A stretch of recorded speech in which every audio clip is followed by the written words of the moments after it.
Well, g'day curd nerds. G'day curd nerds. Well, g'day curd nerds. Well, g'day curd nerds. Well, g'day curd nerds. Well, g'day, curd nerds.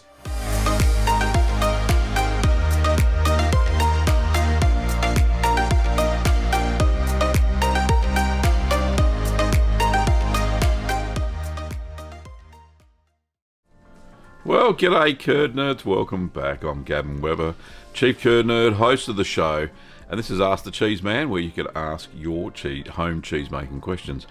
We're at episode 365, and it's lovely to see everybody. Hopefully you can all hear me properly. Yeah, where do I start? No videos this week. The back was playing up so bad I could hardly stand, and so many things going on. But anyway, I won't complain. I'm not complaining. The gallery is at 30 minutes past the hour. Thank you to a few people that sent in some gallery photos. It'll be lovely to see that. And also, don't forget that the Curd Nerd light goes off every time somebody does a super chat. Not a super sticker. I don't know, unfortunately. I can't set a trigger up for that. But the Curd Nerd light does go off when somebody does a super chat. And super chats can be used for, asking questions that you urgently want replied. Otherwise, I won't get to them in the chat. Okay. Where is it? People are asking about the back, and where is it? Beep, beep, beep, beep. Matt says, good to see you back. Thanks, mate. Appreciate it. And Herb, good on you, mate. Thanks for turning up again, and asks if the back is on the mend. Well, it's been a bit of a nightmare this week. For whatever reason, I think I was overdoing it on the previous weekend. On the Saturday, we had pool inspection this week. We have to get our barriers checked every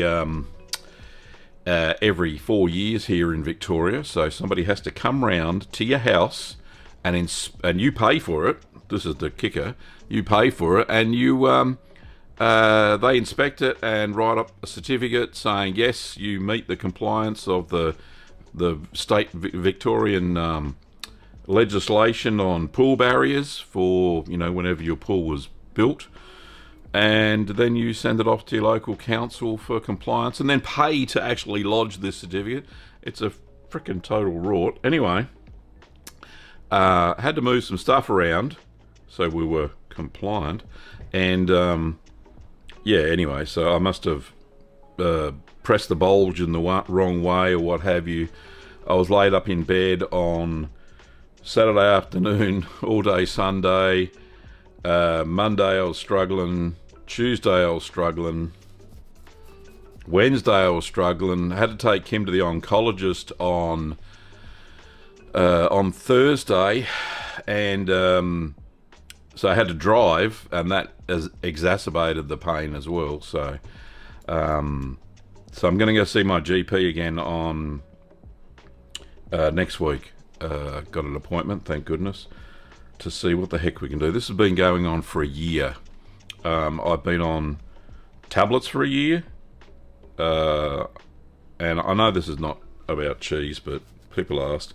So I've been on tablets for a year, pregabalin, also known as Lyrica, which is a nerve pain drug, and this other anti-inflammatory called naproxen, and yeah, they work together to get rid of the pain. But I'm in pain at the moment. I thought, look, I feel bad, as in I feel like something's missing in my life when I'm not talking to the Curd Nerd community. So yeah, so that's kind of what I've been doing. Not doing much walking, not doing much else. Sitting in my hot chair here kind of gives me relief. This chair I've got is heated via USB, and yeah, so that's what's going on. Not a lot of cheese making. Fair bit of live streaming though, as in on my other channel. For those who are interested, and there have been a few people, which is lovely, and I love talking to the Curd Nerd community over at Curd Nerd Gaming. How's that for a name? I have been active. I've been able to sit down. This is mainly in the evenings when when I'm drugged up. And yeah, I've been playing some game, mainly space games. I like space games. So Elite Dangerous, Surviving Mars. We've got an ongoing series, and we've got a few people and a few subscribers now. I've got 42 subscribers. I know it's not the same as nearly 350,000 subscribers that I have here, but you know, whatever I need to get going. So yeah, it's good fun. Alrighty, so if anybody has any cheese questions, now's the time to ask. Pop 3 Qs in front of them, and we'll get to answering those questions. I do have some questions in the gallery, but I'd love to hear some from you now, so we can get the show underway. Let's say g'day to a few people though, because I love doing that. G'day to Paul. Thank you, Paul. He was number 1 today. Shauna, lovely to see you, and sorry you couldn't join the rest of the stream. Jeffrey, g'day mate, over in Adelaide. We also got Valerie and Linda. Linda's in Texas. Valerie is in Oklahoma, if I remember rightly. Correct me if I'm wrong, Valerie. I've got a pretty good memory for this sort of thing. Merv, g'day Merv, and in sunny Melbourne. Not so sunny. Patricia in Halifax, Nova Scotia. We've got people from all over the world watching today, which is absolutely fantastic. Paul, I can't remember what state you're from, Paul. Sorry, but I know you're in the US. We've also got Can of Corn, new to the stream. Thank you, Can of Corn. We got Richmond. G'day, Richmond. Richard, how are you, mate? Lovely to see you, and thanks for your lovely picture of your Stilton. That should be good fun to have a look at that. We got Herb and Matt, and who else we got? We got Costanzo, Mr. Loud Doggy. I got the question there. That's excellent. And that's it. Massachusetts, Paul. Thanks, mate. Appreciate it. All right. There is a question.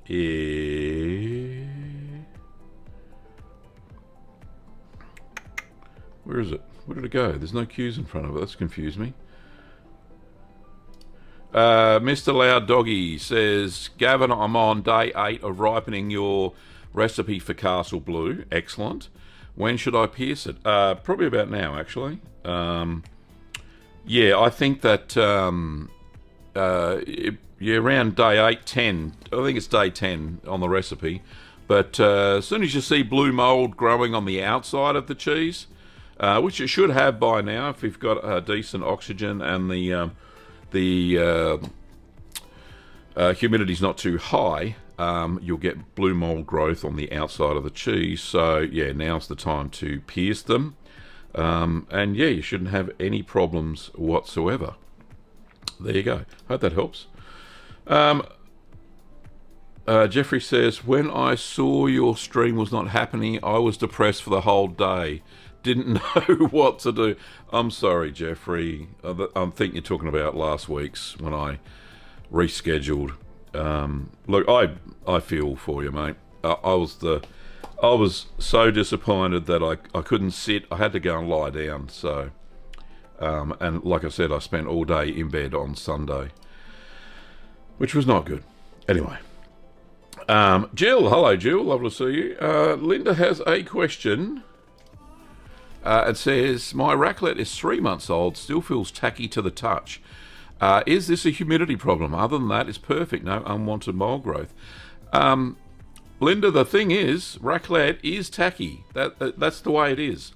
When you buy a raclette from Raclette Land, France, it is indeed tacky. So that's just the way. The Brevibacteria linens, you should have a little bit of orange colour on the outside.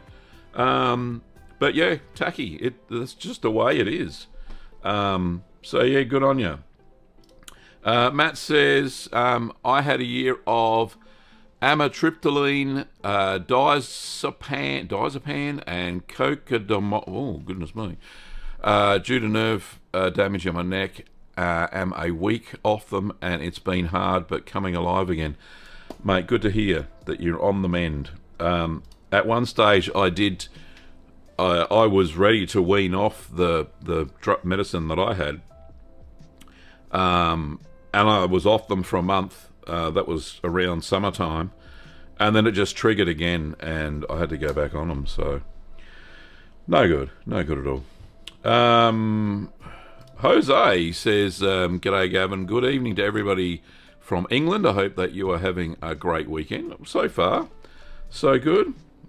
Jeffrey has a question, says, would I be better to make Stilton when it warms up, as I think it's too cold at the moment? Yeah, so when when you're doing that flipping for 5 days, that's when you might have an issue, because it's got to be, room temperature-ish, between 18 and 21 in the place you have the cheese that you're flipping, because that's what accelerates the blue mold growth to start off with.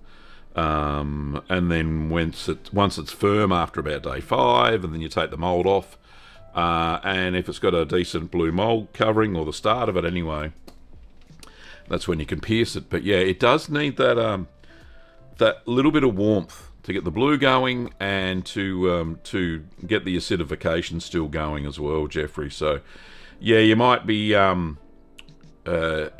wise to do it in spring when it gets a little bit warmer. But at the moment, my kitchen's about 15 degrees Celsius at the moment, and that's with the heating on. I got double glazing and insulation and all that sort of stuff. But yeah, if Kim's got the bedroom windows, she likes to do this. I must air the bedroom. It's like when I visited in Germany, they've got to air everything, even on a freezing cold day. I don't know quite how it works. And then Kim does the same thing. So she airs the bedroom out to get rid of the stale air. But yeah, crazy anyway. What can you do?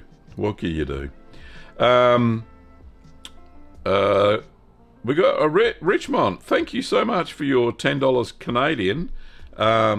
Did you have a question or anything or something like that? But I know you got a comment there. We'll get to that. And the curtain light will go off very, very soon. Thanks for your $10 Canadian, mate, Richard. I appreciate it. You do have a question. There it is. And Paul too. Thank you, mate. Richard says, hey there, there you go. There's Richard's light. Thank you for that. I'm making Swiss-style cheese and accidentally overheated the milk. I added the Thermo C and the propionic Shimani at 33 Celsius, waited 45 minutes to ripen, then added calcium chloride and rennet. Only to realise I never turned the heat off. The temperature climbed to 58 at its peak. Is there anything I can do with this batch? Or is it a lost cause? I think you might have killed all the bacteria. There's Paul's super chat. Thank you, mate. Appreciate it. Richard, I think it might be a lost cause. Thermophilic coal. What was it, B? Thermo C. Yep. So that's ST and LH, which is perfect for that style of cheese. Have a tolerance up to about 48 to 52 degrees Celsius. I think you would have killed off the bacteria. Look, the only thing you can do now is press it, brine it, and age it. Just vacuum pack it, put it in the fridge.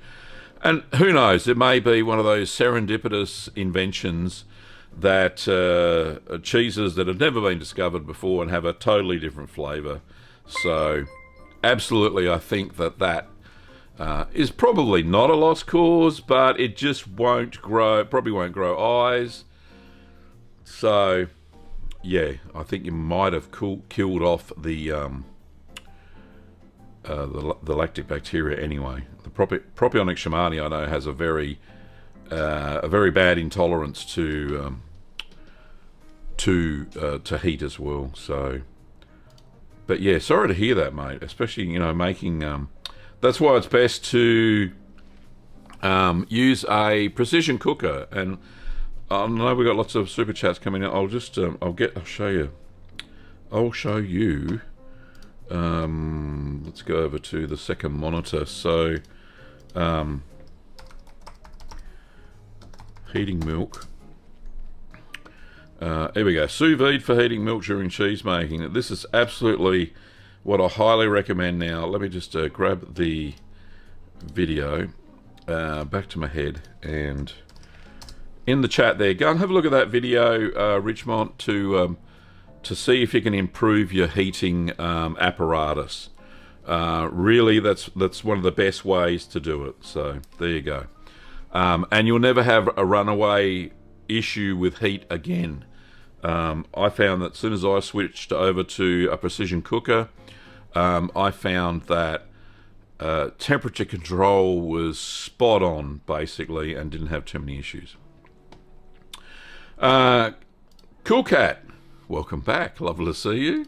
Paul's got a question. Says, is the pH strategy to track the readings at each stage and adjust next time, or is there a way to adjust pH real time if it is out of range?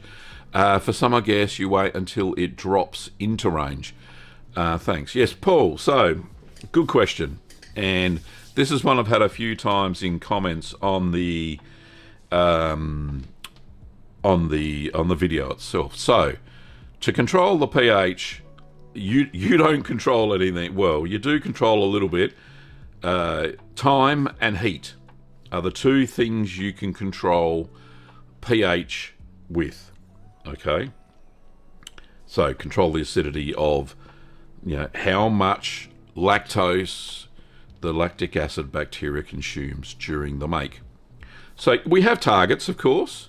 Sometimes you can't hit them. You know, if your milk doesn't start off at between 6.8 and 6.6, then it's obviously either raw milk that's over acidified, or it's pasteurized milk that is very old. You can't really change that at all, and maybe you shouldn't be using them. When you're hitting, when you get to testing after the starter culture's been added, just before renneting, you're looking for a very minor pH drop, and you can't really control that either. That's a time thing. The only thing you can really control is when you drain it. So, if you're stirring and stirring and stirring and waiting to get to the draining pH, that's when you can check and either adjust less time or more time for the stirring before you drain. And from there, it's then temperature after you've drained it. So what temperature are the curds at? How fast they're going to acidify from there on. So really, that's the only way you can adjust anything. You can't add anything to make it less acidic. You can't add like bicarb or anything like that. It'll just totally ruin your cheese. But yeah, it's time and temperature, and those minor adjustments are how you can hit your targets most of the time. So anyway, so as I continue to make cheese, I'll be adding in targets or recommendations. So yeah, we'll go from there. But thank you, Paul. That is a fantastic question, and I hope I answered it for you. Okay, Jeffrey has said, thanks for being a curd nerd. Thank you, Jeffrey. I appreciate the $10 Australian. Yeah, that's absolutely amazing. Thank you, mate. Okay, Richmond says, live and learn. No problems at all. Paul says, don't forget to add the calcium chloride first thing. Yeah, indeed. Like I mentioned, about 6 months ago, maybe, that recommendations now for the science is that you add, if you're going to use heat-treated milk, any form of pasteurisation, even if you pasteurize it yourself at home using batch pasteurisation or thermising, I think they call it, don't forget to add the calcium chloride, because it adds just a little bit more soluble calcium back into the milk, which is destroyed during heat treatment. If you're using, say, if you're here in Australia and you're using made by cow milk, which has not been heat treated, it's been cold treated or cold pressure to kill any bad bacteria, you don't need to add any calcium chloride, because during that process, calcium is not destroyed.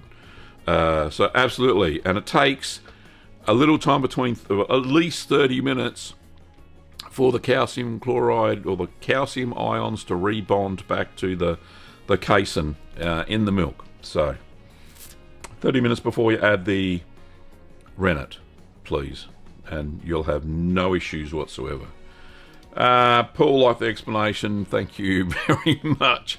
I'm glad that helped, mate. I'm glad it helped. The chairman. Hello to the chairman. Thank you for joining today. We've got 10 minutes before the gallery, so if you've got any more questions, throw them in the chat. I will jump onto them straight away and try and figure it all out. Now, have I missed anything?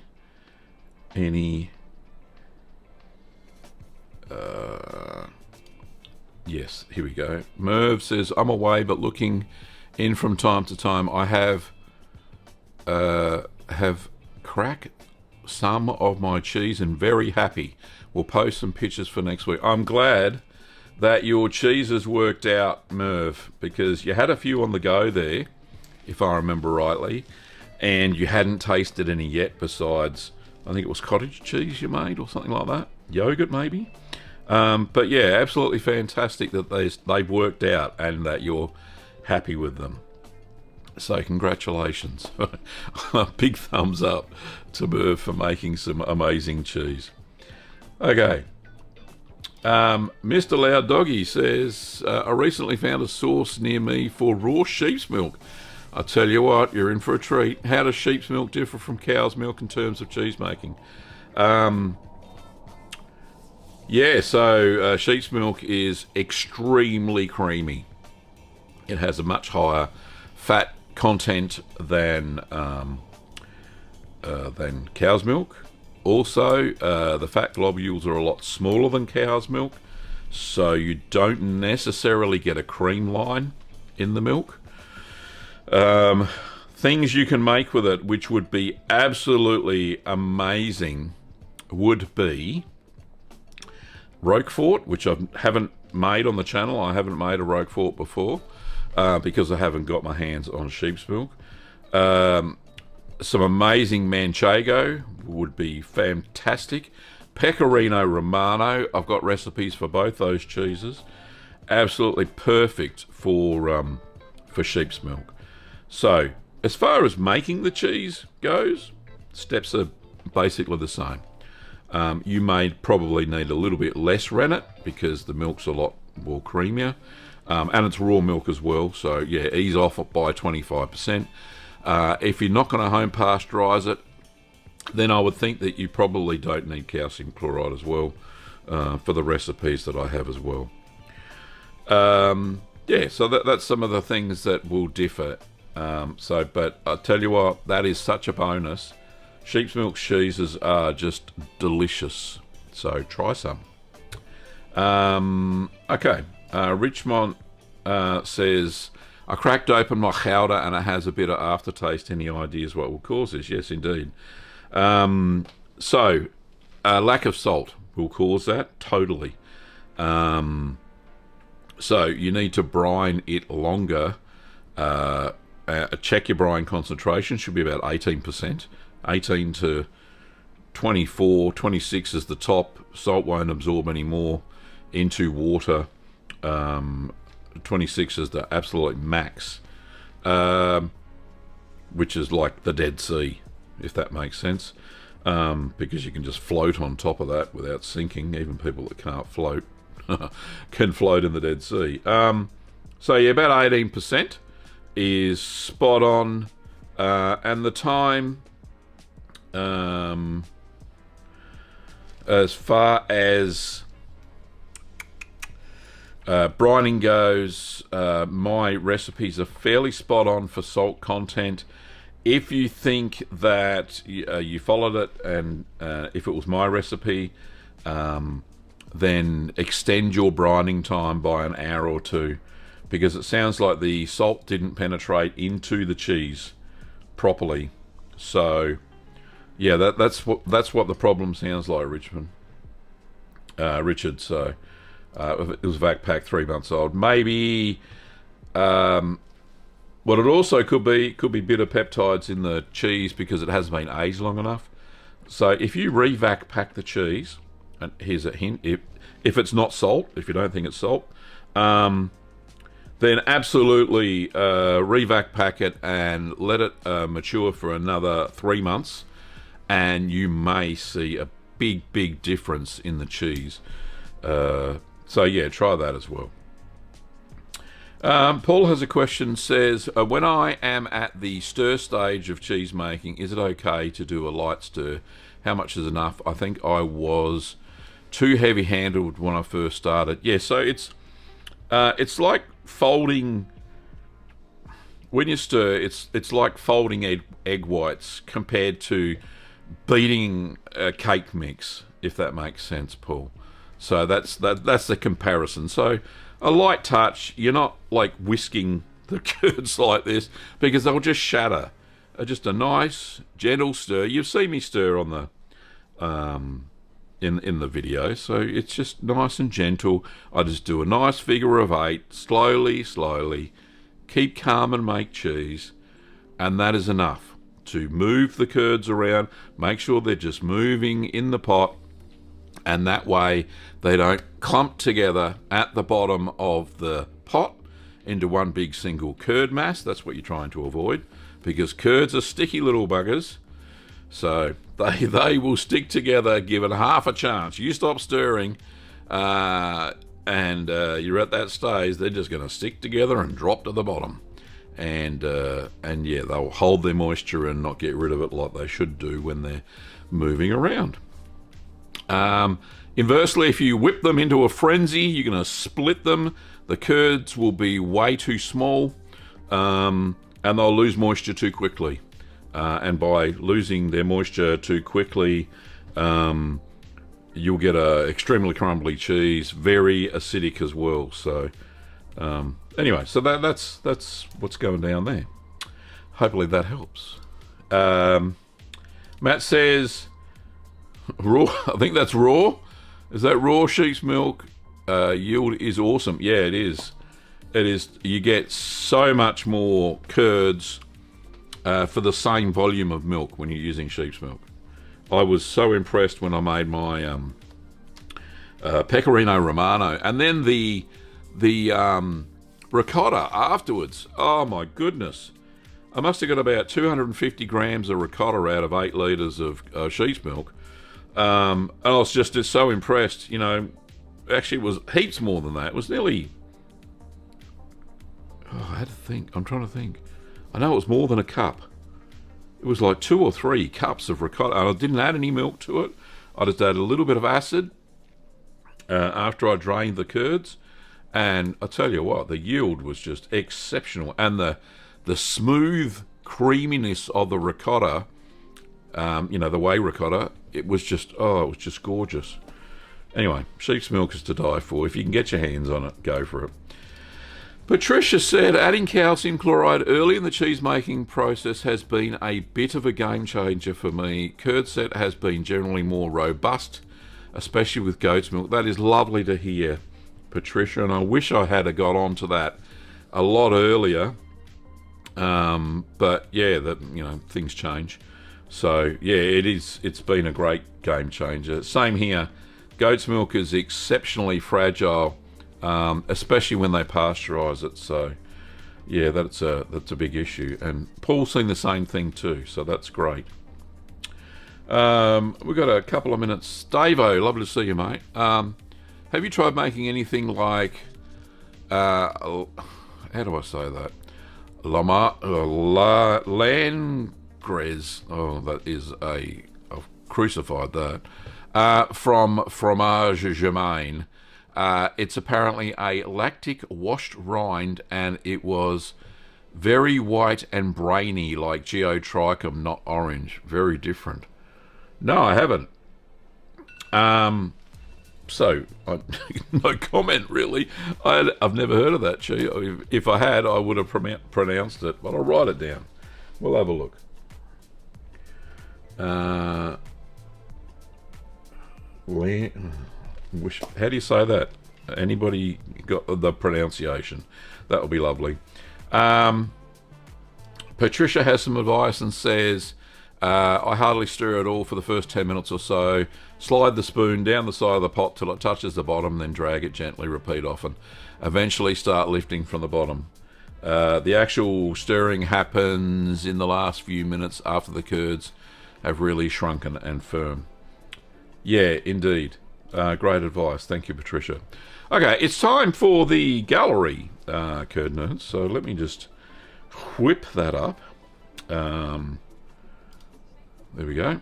And I might appear a little bit white there, but that's because of the teleprompter. Can I make that black? Is there a dark mode? No dark mode. Oh, that'd be lovely if there was a dark mode. Anyway, let me just go to the second monitor. So today we have 3 entries into the gallery. The first one's from Linda.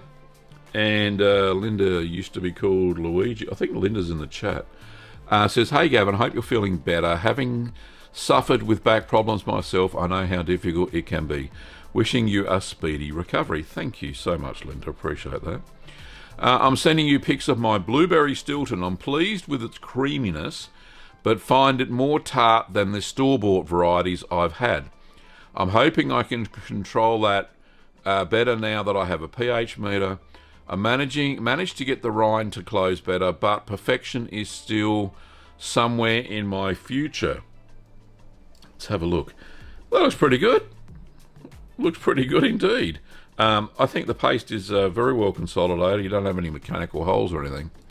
While reading random blogs on cheese making, I came across a comment that stated, in factory produced white Stilton with fruit, they crumble the finished cheese, add fruit and powdered sugar, and repress. This seems implausible to me, but then I'm a novice and I look forward to gaining more wisdom from you.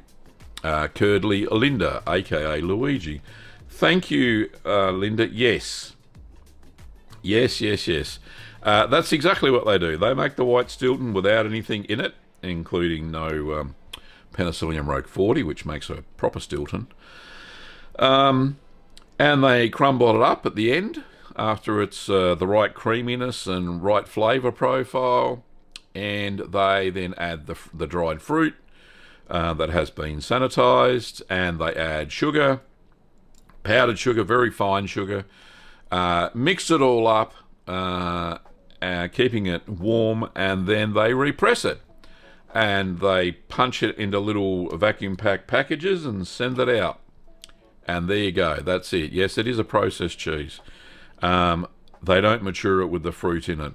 I did a white Stilton with apricots, and yes, there were apricot flavours in there, but I didn't add sugar. And the reason is, when you do add sugar to milk, instead of turning it into lactic acid, any yeasts that may be present in the milk will turn it into alcohol, and you get this really winey flavour. You know, it tastes like wine, so that's not good. So that's what's going on. Now let me just adjust the brightness on the prompter. That's why I have a funny colour at the moment. There we go. That's better. All right. So hopefully, Linda, that helps. The next next photo is from Sebastian, and he says, hi Gavin, some pictures below of cheeses that I made last week. Manchego made on the 11th of July with 20 gallons of milk yielding 22 pounds of cheese. I recorded the pH level at warming. The milk was 6.8, perfect. Adding rennet, 6.6, yeah, you got a little drop. At draining, 6.8, and then aging at 5.53. We didn't stir the rennet in well and had a longer than normal curd set. It took 65 minutes to get to the curds. Okay, so you say that the final pH, or the draining pH, was 5.8. Remembering that there's a safety factor with pH as well, so make sure that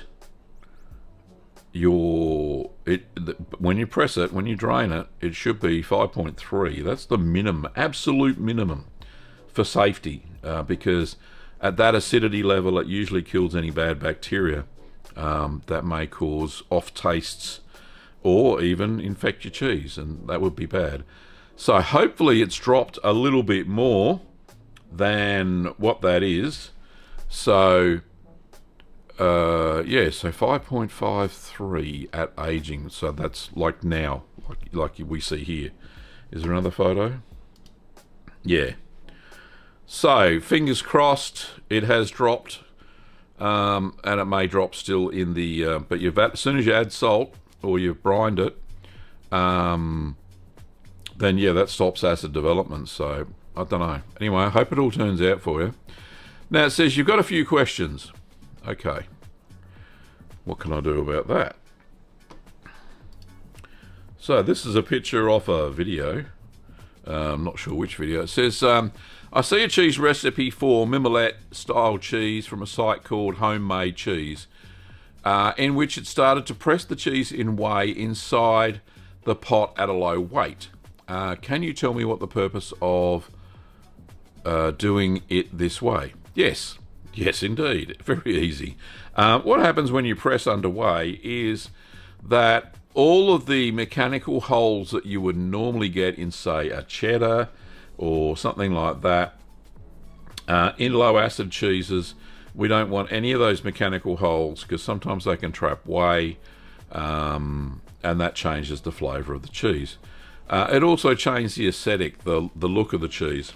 So what you're trying to achieve is, when you press under whey, is that you are excluding all the air from the cheese, from the curds. So that's what that's for.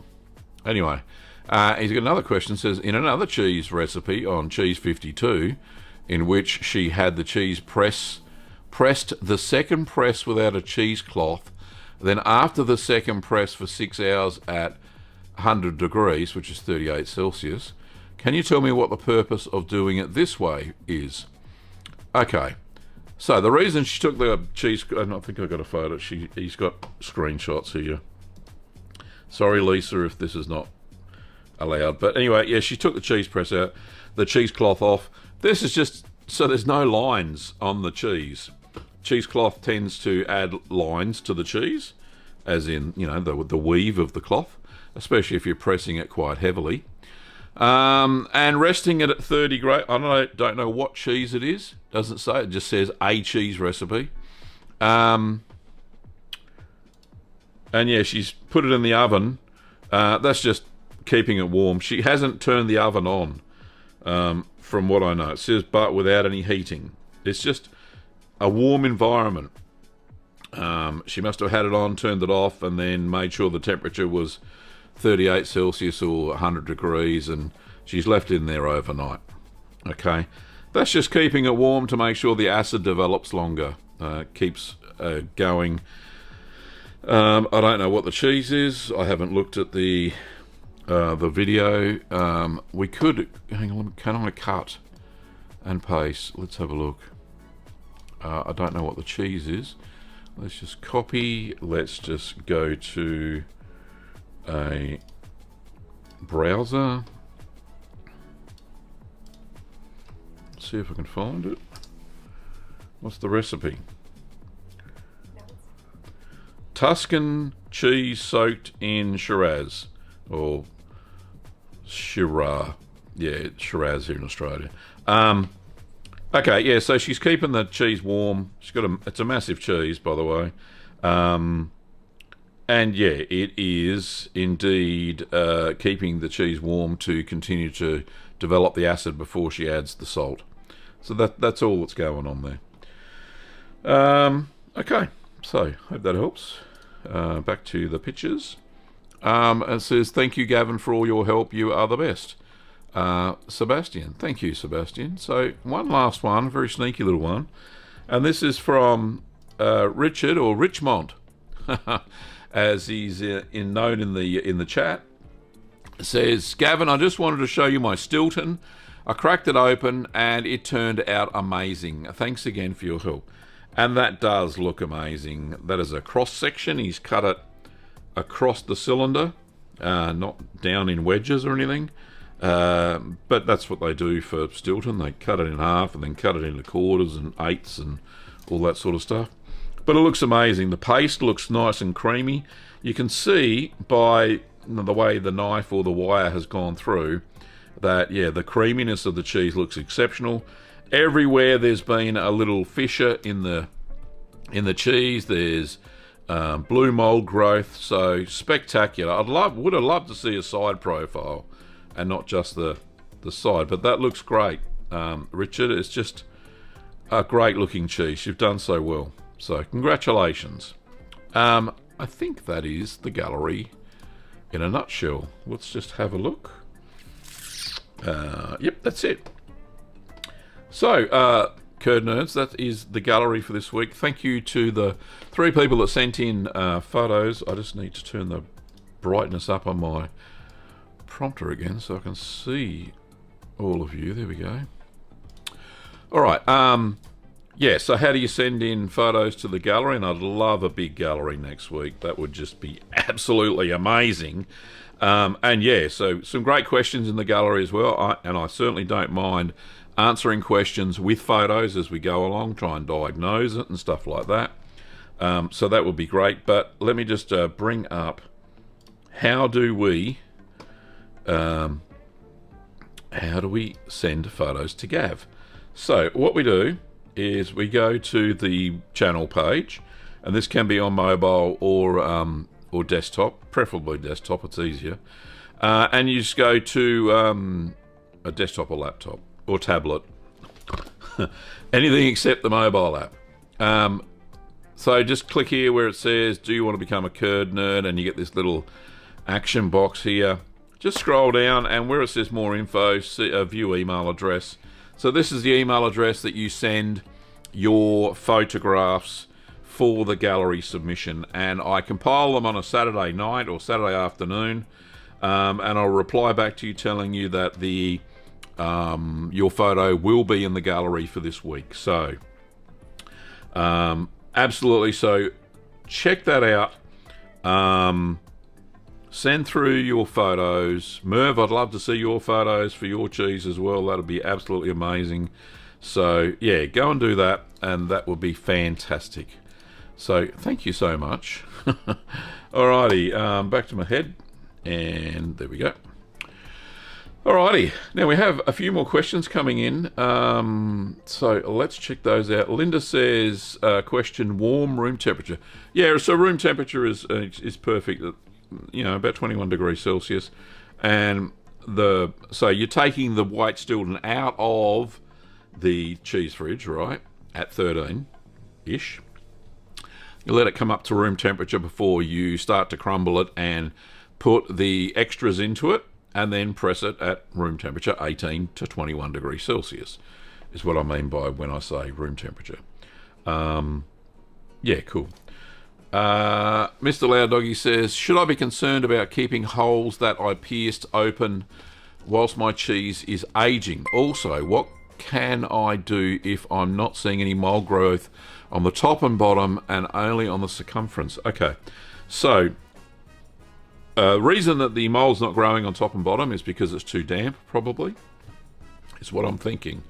Reduce the humidity in your ripening box or whatever you're doing there. It should be around, for blue cheeses, it's about 80% humidity. Okay, if it's got a damp top and bottom, pat it with a paper towel and try and get rid of some of that moisture. Maybe even air dry the cheese, just let it sit without any ripening box or what have you, and get a bit of airflow around it. Get the cheese a bit drier on the outside, if that makes sense. So try that.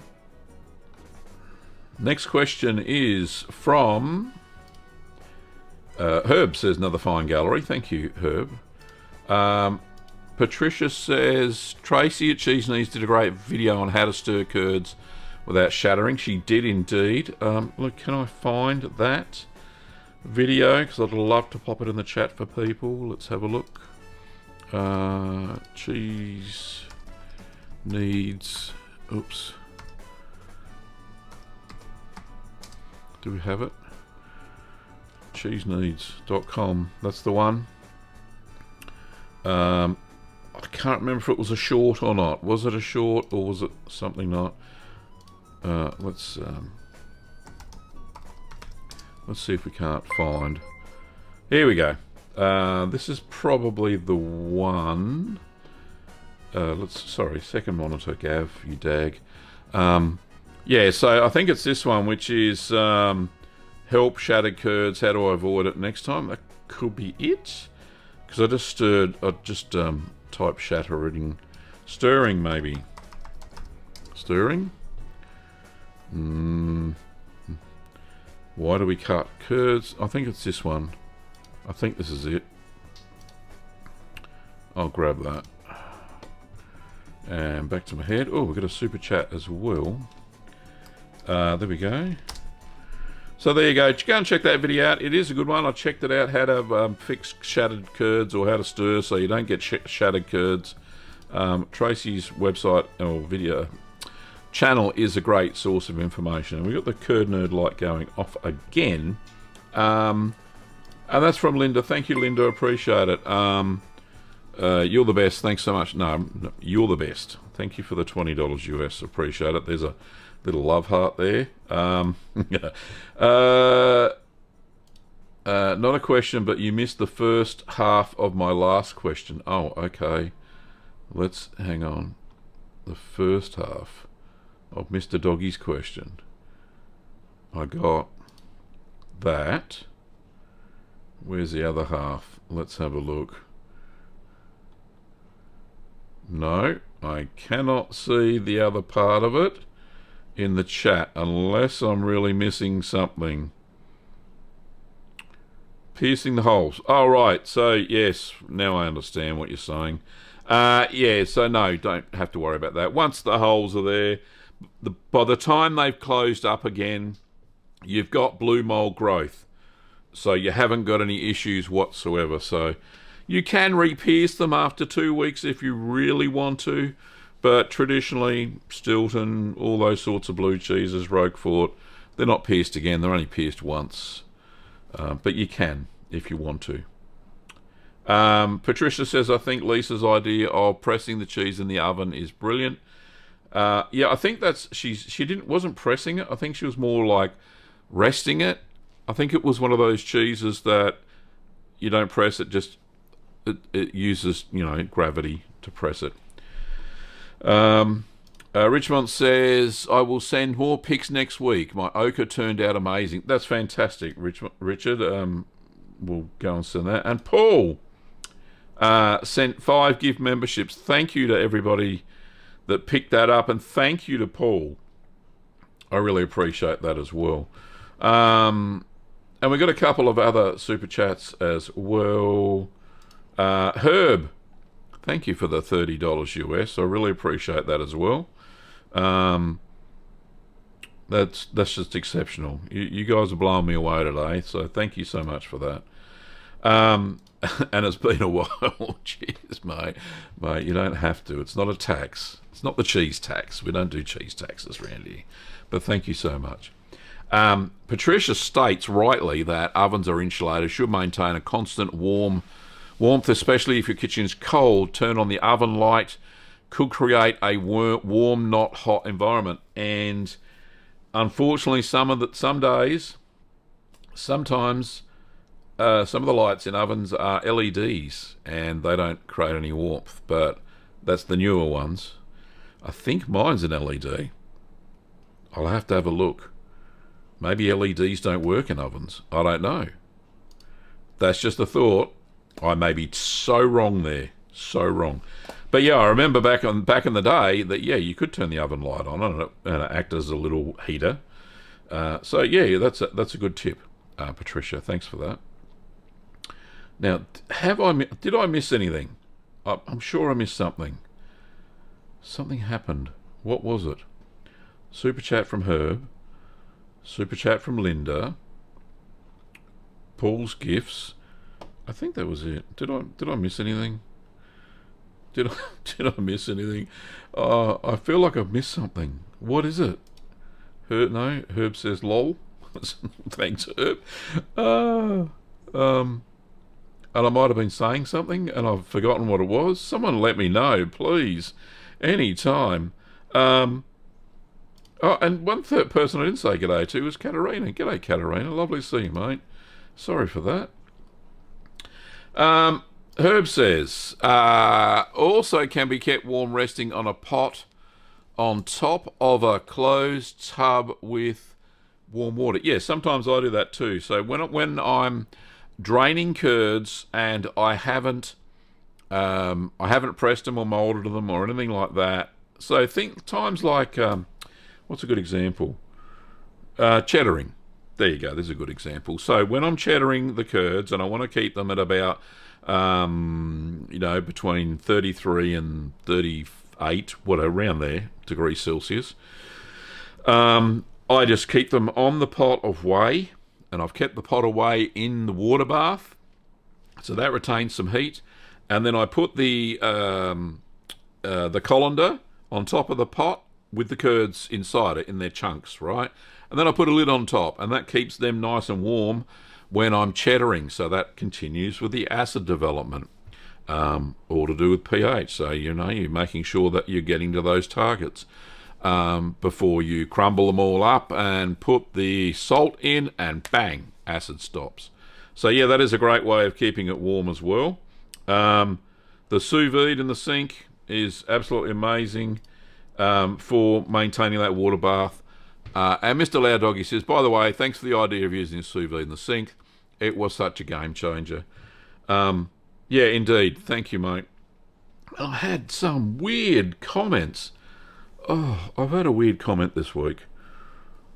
Oh, what was it? It was somebody was going off like a frog in a sock about heat loss in the stainless steel sink when I use it. It should be in a polypropylene box or something. Talking about heat loss, and I'm going, really? At 30 degrees Celsius or 30 to 35, yes, there will be heat loss. Yes, your sous vide or precision cooker will work a little bit harder, but goodness me, get a grip. And that's not you, Mr. Loud Doggy. You're doing a great job. Well done. But yeah, it was just some random comment, and they just went on and on and on. Comment thread must have been about this long, talking about heat loss. And I'm going, yeah, I get it. I did science at school, at high school, I know about heat loss, but it works, and there's no issue, and I've been doing it for years. Yeah, exactly, Jeffrey. Exactly. Thank you, mate. I rest my case, Your Honour. Anyway, so, I have been ignoring the trolls lately on the channel as well, so sometimes I get triggered, not very often, but most of the time I'll either delete the comment or just ignore it. So, but that's the life of a YouTube cheesemaker bloke, I suppose. Okay, so we got 7 minutes to go. If you've got any burning questions, throw them in the chat and I will get to them before the show finishes. But yeah, so interesting times. Hardish, a long time no talk. Well done. My daughter Aria, I think that's how you say it, yep. And I just watched your pizza cheese video and loved it. We love your videos. Thank you for making them. I really appreciate it, Hardish. You're so kind. So kind. That pizza mozzarella video, the second one, I redid it. And you would have noticed that. I took out all of the pH-y things. It didn't, the first time round, it didn't perform very well. And I wanted to have a recipe that people wouldn't be turned off with. They skipped past heaps of bits, clicked off, didn't look at it. So that's why I made the decision, and we talked about it in the chat, I think, three weeks ago, 4 weeks ago, to separate the pH stuff, which is why I made the pH video, and I put those tips about maintenance for your pH meter and all the targets and all that sort of stuff, and why it affects cheese making, and went really in depth. And I reissued the low moisture piece for mozzarella, and it's doing better than what the original did. I just can't believe it. YouTube, my goodness. Richmond says, can I make ricotta with the milk on my stove? The curd didn't set. Yes, you can.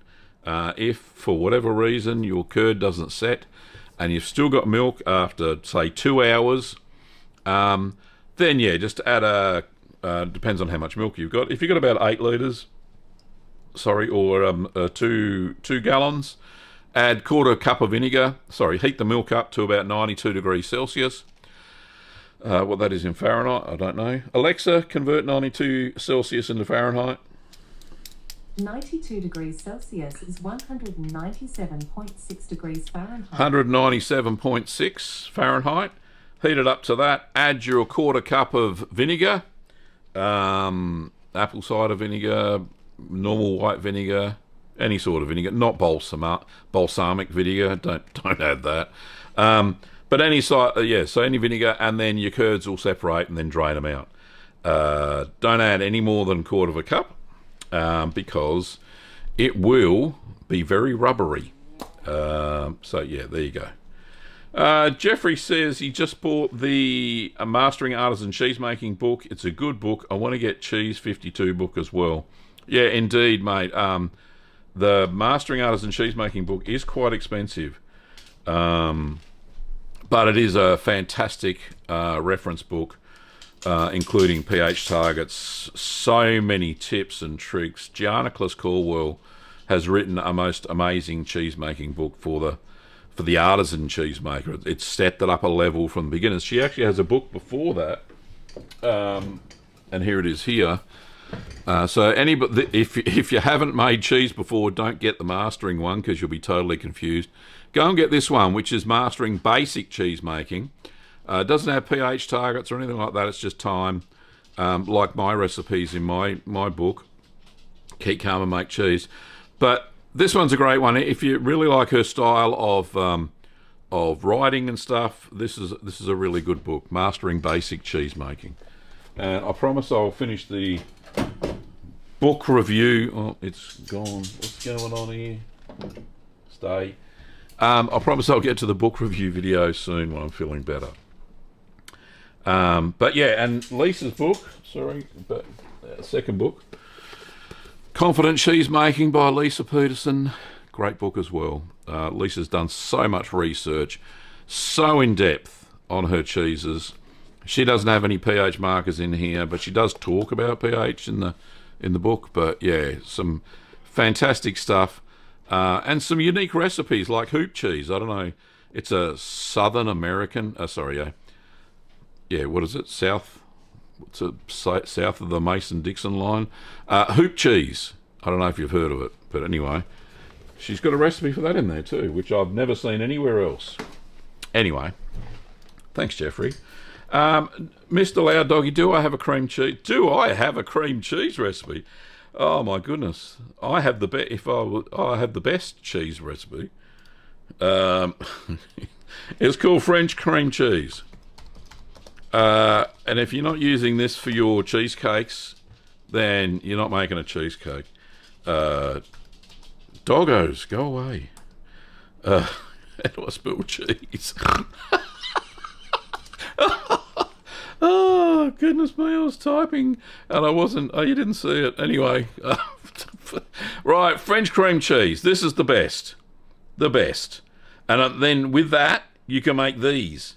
Oh, my goodness. The chocolate frozen cheesecake bites. Oh, to die for. I do have another cream cheese recipe, but it's not as good as this one. This one is to die for. Hang on, let me just grab the stuff. Grab the stuff. Oh, broke the fourth wall. There we go. And let me grab you the little frozen cheesecake bites. They are divine. This is perfect, this cream cheese, to make these. Go on, have a look at this. So enjoy those. That's the frozen cheesecake bites. Okay, and I think that's it for the show. We do have one last question. Davo says, can absolutely vouch for the cream cheese recipe. Indeed, it is spectacular. The mouthfeel on this cream cheese is to die for. Paul says, a friend was asking about Toomey cheese. It looks easy to make, but why is that good for Italian cooking? I don't know. I haven't come across Toomey cheese. I will research it, and if I can find a recipe, Paul, I'll put it on the list. On the list, the big list. Anyway, Richmont says, I made Gav's cream cheese 30 times. 30 times! It's amazing. Thank you so much, Richard. Appreciate it. Anyway, Curd Nerds, that's it for today. The doggos are hassling me. If you want to buy amazing merch, I tell you what, merch is great. Like this cow mug, and I love it personally. Talk Curdy to me. The cow mug. Pop over to merch.cheeseman.tv. I've even got a... Hang on, let's have a look. Can we have a look? There's all the merch. There's the mug. I love it. This is in Australian dollars at the moment. You can change it to USD. There you go. So $11 for a mug, $20 for a t-shirt. This one's a, I don't know, special t-shirt, I think. Must be. $27, and there's some other one. Oh, that one's even $15. I don't know where these prices are so wildly crazy. But yeah, got some great merch there if you're into it. Even got stickers. And I got an apron. People are buying this in droves. Even iPhone covers. I got one. See? Certified Curd Nerd. So that's how people can recognise me in the street. Anyway, that's enough. And that's enough plugging. Stop doing that. But yeah, if you want to pick up your supplies, no, stop it. So many things. Stop it. Stop doing that. Right. If you want to pick up supplies like the lovely cheese kits I got behind me, or baskets, or hoops, or cheese molds, or cultures, all that sort of good gear, pop over to do it again, Gav. littlegreenworkshops.com.au. We've got all the supplies in stock. So yeah, and we ship all over the world, except for sanctioned countries. Okay, well, thanks for watching, Curd Nerds. It's been a hoot. I've really enjoyed today's session. It's so good to get back into the vibe of chatting with cheese Curd Nerds. It just fills my heart, and I will have a bounce in my step all day. So thank you so much for joining me today on the Ask the Cheeseman session. All right, until next week, back pending. Thanks for watching, and I will see you next time. Bye-bye.